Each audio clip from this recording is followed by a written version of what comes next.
combat shields and some weapons and infantry upgrades for the Terran player, as well as some more Thors.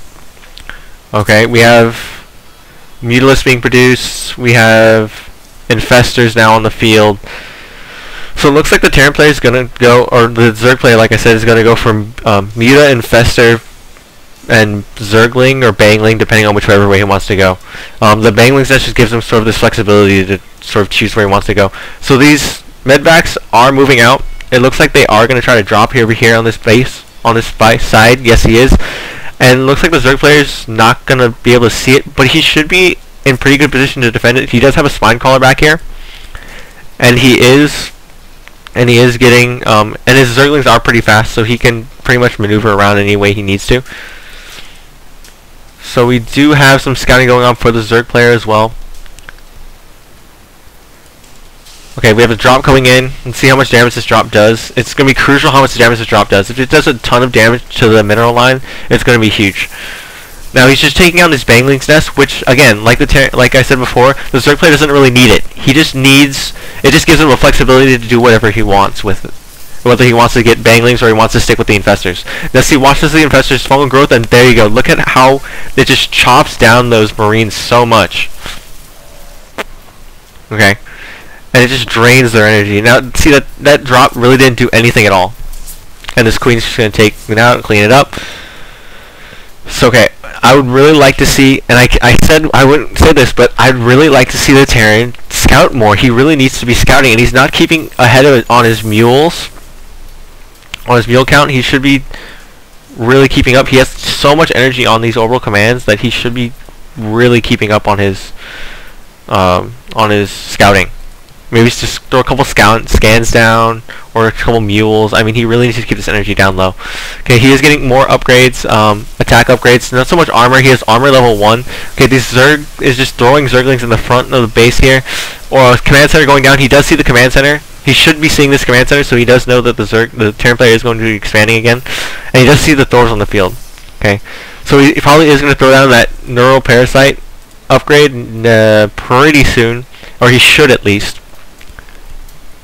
So the Zerg player is in pretty good shape. Like I said before, you really don't want to let a Zerg player sort of sit back and macro. That's the Zerg kind of game. Okay, so we have some Vikings coming over here, probably just to try to snipe some Overlords. Trying to find some Overlords to snipe. Now see, I would like if he break down these rocks already while he's building this orbital or this command center. So when he lifts it off and lands it, or if he takes this gold expansion, it can just land, and it just makes it a lot simpler of a process. Okay, so like I said, the Zerg player is getting the Neural Parasite, and he is getting his upgrades. He's getting Flyers level 1, and he's getting his attack melee level 2. And he's throwing out 2 more Spine Crawlers here in the back, just in case for more drops. And he is starting to spread creep. Okay, so like I said, creep so important, so important. Okay, I like how he's keeping his Overlords with his army so they don't get sniped by these random Vikings like this one is. This poor guy. Run, Viking! And he's not going to make it. That's so sad.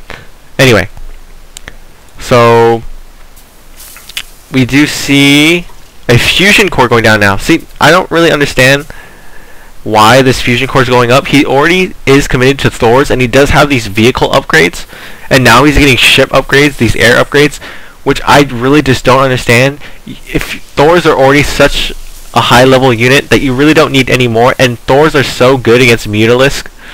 Because of that splash damage, and Mutalisks bunch so easily and just use the magic box technique. We'll go over that later.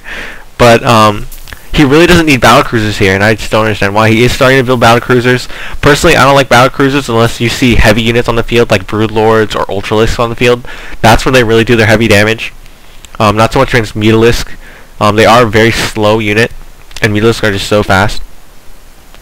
I would like to see him, again, take these extractors and sort of get them worked in here so we can get some more gas and start producing more units. Or more gas units and get some more upgrades. So it looks like he's just started chilling out. This base is now being saturated. I would have liked to see him take this gold expansion. It seems like a lot easier for him to defend. He could just put siege tanks out here. This back expansion, it's sort of far away from his army, and he does have these backdoor rocks he has to worry about for later on. He is throwing down some missile turrets because he's scared of this Mutalisk harass. But it doesn't seem like the the Zerg player is trying to harass here at all. He's just sort of mixing them in with his army. So we'll see how that plays out.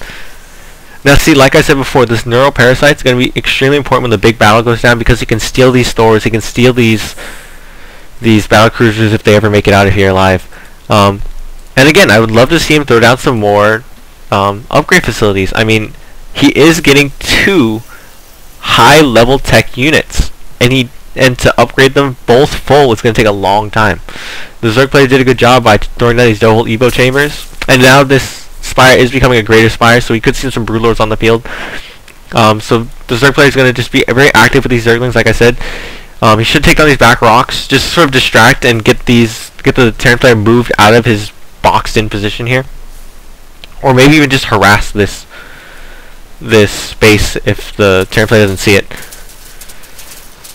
I'm not quite sure if he sees it yet. This is a planetary fortress, so he won't have an easy time taking it out if he does choose to run in there and try to harass it a little bit. So we have battlecruisers, Thors, heavy infantry, and a lot of siege tanks. I would have liked to see less siege tanks and more Thors, or more of a heavy unit, since he is putting so much money or resources towards that. So it looks like he does see this, and he's getting positioned to defend this. And there you go, there goes the rocks. He should be with these Zerglings out of here. Move out of here, move out of here. No, Zerglings, go back, go back, go back. Okay. So now the Terran player is out of position. He really should be moving back, unless he just decides to push here. I wouldn't be surprised if the Terran player now just decides to push, which it seems like he is. Yeah, he is just starting to push. And honestly, I don't like the Terran player's composition here. He only has 2 Thors. Let's see the unit tab. He has 2 Thors and 3 battlecruisers. I would really want to see him wait for more Thors. And like I said, the fungal growth's really going to just destroy this infantry. And the Mutalisk, well, of course, Siege Tank can't shoot Mutalisk. And like I said before, the Neuroparasite can just take control of these Thors and battlecruisers, and they will play no factor in this battle. And also some Corruptors on the field, so that's really going to help with the battlecruisers as well. See, as the battlecruiser is going down, this gold is probably going to go down for the Zerg player. Or actually, it's not. They're just going to run straight in here. And there's one Thor controlled. This Thor is just shooting. Like I said before, Thor and a battlecruiser is being controlled. And yes, that battle was not even close. That was too easy for the Zerg player, and that should be a GG. That was so easy for the Zerg player to take out. It's because of the army composition. The army composition wasn't good at all for the Terran player, and also the Zerg player can macro up his army so quickly that it's not even going to be close. Okay, so more battlecruisers coming out. I don't know why. He should cancel that battlecruiser and just make infantry so he can hold off this attack, hopefully. So the Terran player this is GG. Taking that battlecruiser just as a slap in the face. This is GG from the Terran player from Gilgamesh. NitricAcid GG, and there is the game. Okay. Wow. So, first let's break down the Terran player here. Okay. Things he did wrong.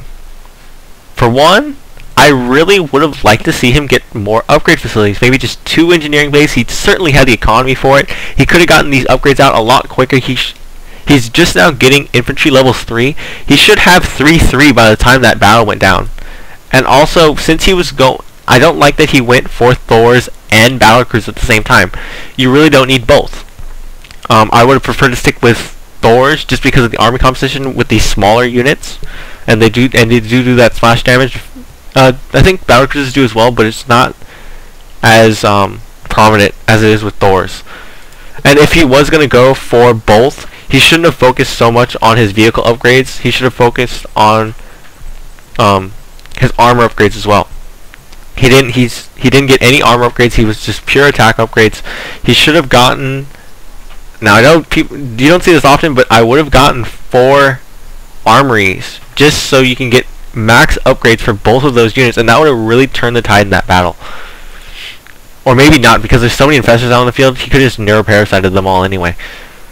Okay, so the Zerg player. Problems with the Zerg player. Again, I would have liked to see him take all of his extractors earlier. I mean, these aren't even taken yet, and it would have really helped him keep up on his gas. An Ultralisk Cavern is coming out, so he would have had Ultralisk, which is a good choice, and he would have had option to go Broodlords, whichever way he wanted to go.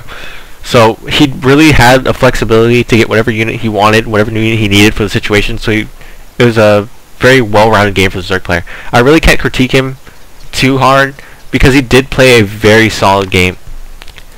For the Terran player, I think his mistakes were, again, his upgrades, because he had +2 armor, +2 attack, or +2 attack on his infantry.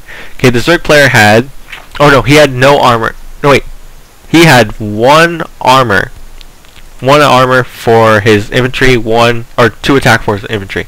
Okay, so the Zerg player has 3 armor and he has 2 attack. So he had a huge upgrade advantage going to that battle, and just completely turned the tide of the battle. So there's no way, just because of the upgrades and the armor composition, that the Terran player could have won that battle.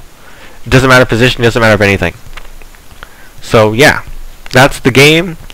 And oh, before I leave you guys, we do have a new segment coming up next week. It's gonna be a Saturday show. It's called "What the Hell Was That?" I'm very excited for that, and so look for that next week.